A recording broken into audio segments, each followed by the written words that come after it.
1 year na akong content creator dito sa TikTok at 2 million followers. Pero aaminin ko, meron akong pinagsisisihan.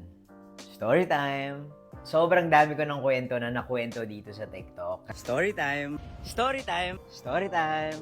Story time! Story time! Karamihan sa kanila, mga nakakatakot. Karamihan sa inyo, kilala ko as the horror storyteller. Unang-una sa lahat, maraming salamat sa 2 million followers dito sa TikTok. Exactly 1 year na simula nung unang upload ko dito sa social media platform na to. And I am very thankful. Binago ng TikTok ang buhay ko. Ang dami ko na rin videos na nag-viral mula sa oil spill, elevator story, sa topic story, at nagsimula ang lahat ng story time ko doon sa na-aksidenteng biker dahil walang bike lane. So sasagutin ko na yung isa sa mga laging tinatanong ng mga tao, bakit naging Buji yung pangalan ko?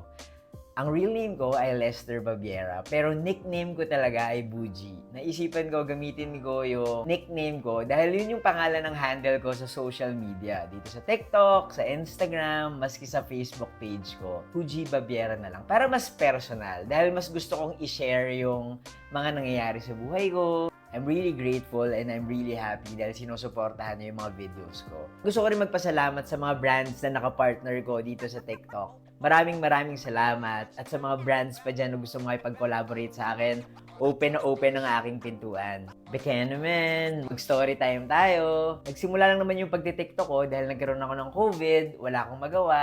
Tapos, after 1 year ng pag-i-install, naisipan ko na it's time for me to upload my own content. Nakwento ko na to pero ang original goal ko lang talaga ay 1,000 followers dahil na-inspire ako sa mga TikTok lives ni Aling Mirna. And now, 2 million na talaga tayo. Maraming salamat. Pero as I look back, na-realize ko na meron talaga akong pinagsisisihan.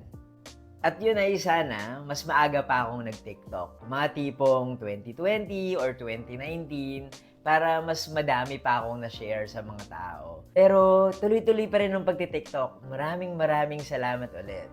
At mas madami pang story time!